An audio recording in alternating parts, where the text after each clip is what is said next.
Please Neha, please चलो मेरे साथ। देखो मैं तुम्हें लेने आया हूँ। नेहा बिल्कुल नहीं पसीजी। उसने साफ साफ शब्दों में अमित के साथ जाने से मना कर दिया। अब अमित ने नेहा के माता पिता के हाथ जोड़े। प्लीज़ मम्मी जी, पापा जी, मुझे माफ़ कर दीजिए। मुझसे गलती हो गई, अभी गलती कभी नहीं होगी। एक बार, सिर्फ एक बार मुझे फिर से मौका दीजिए। मैं नेहा को पूरे मान सम्मान और प्यार के साथ रखूँगा। मेरे भी माता पिता एवं बहनें हैं।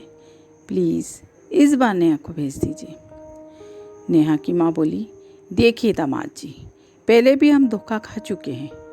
2 बार से ऐसे ही हो रहा है।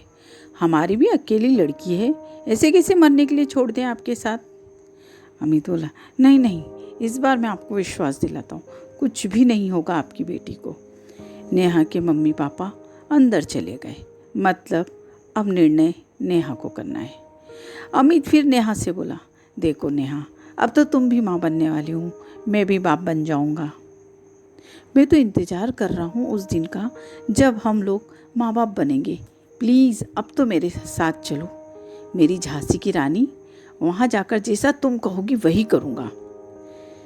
नेहा भी चाहती थी कि उसका घर बर्बाद ना हो जरा से अहम के चक्कर में, क्योंकि लड़ाई झगड़े तो हर पति पत्नी के बीच होते हैं। बस अमित की मारा पीटी की आदत है और आए दिन छोटी छोटी बात पर मारा पीटी करता है।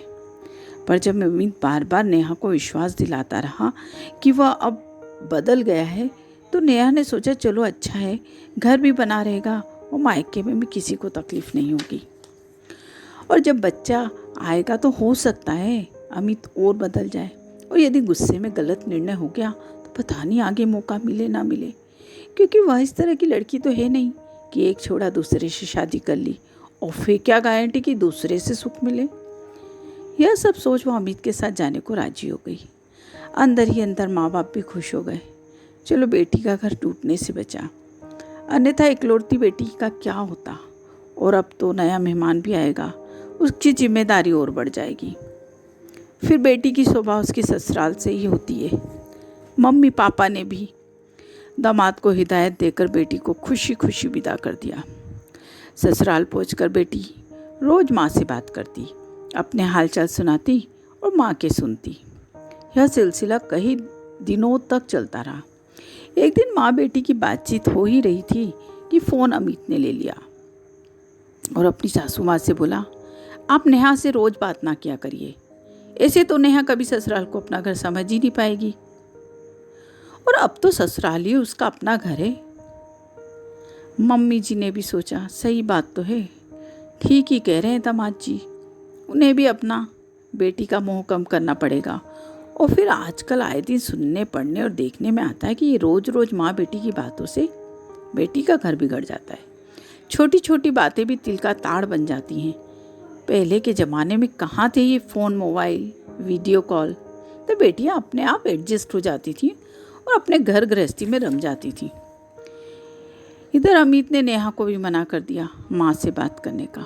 अब तो स्थिति यह हो गई कि उसने नेहा के मोबाइल में बैलेंस डलवाना भी बंद कर दिया और फिर वही पुराना डर्रा अपना लिया, मारा पीटी का। हालांकि सास ससुर भी साथ में रहते थे, पर जब अमित नेहा को मारता तो दोनों बाहर चले जाते और वापस आकर ऐसा दिखाते जैसे सब कुछ सामान्य है, कुछ भी नहीं पता। नेहा सोचती शायद धीरे धीरे सब ठीक हो जाएगा। वह दिन भी आ गया जब उसने एक प्यारी सी बेटी को जन्म दिया। अब तो नेहा को पूरा विश्वास था कि अमित बेटी को देखकर सुधर जाएगा। अतः मम्मी पापा जब बेटी को देखने भी आए, उसने कोई शिकायत नहीं की। मम्मी पापा भी खुश हुए कि चलो अब सब ठीक हो गया। लेकिन नेहा की चुप्पी और सहने की आदत से अमित का मनोबल और बढ़ गया।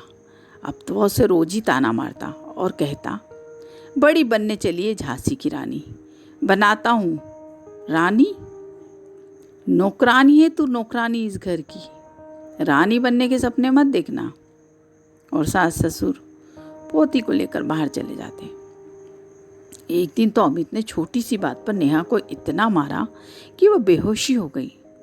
जब उससे होश आया तो जैसे तैसे घिसट घिसट कर बाहर आई और एक राहगीर को रोककर उसने अपने माँ को नंबर मिलाया और बताया कि आज तो उसकी इतनी पिटाई हुई है कि वह उठ भी नहीं पा रही है वो तो अच्छा है घर में कोई नहीं है, नहीं तो वो बात भी नहीं कर पाती, शायद कभी बात नहीं कर पाती। जैसे तैसे उस राहगीर ने दया कर पुलिस को बुलवाया और नेहा को अस्पताल पहुंचाया। दूसरे दिन जब माँ बाप पहुँचे तब उन्हें पता चला कि बेटी को 7 जगह फ्रैक्चर हो गए हैं और स्थिति इतनी बदतर है कि वो उसे अभी नहीं ले जा सकते।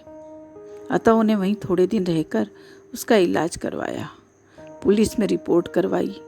केस अभी भी चल रहा है और ना जाने कब तक चलेगा, लेकिन उन्हें खुशी है कि उनकी बेटी जिंदा है। चिंता भी है कि एक के साथ दूसरी बेटी की जिम्मेदारी भी बढ़ गई है। दोस्तों, इस कहानी का उद्देश्य सिर्फ यह है कि आप अपनी बेटियों पर अत्याचार मत होने दें।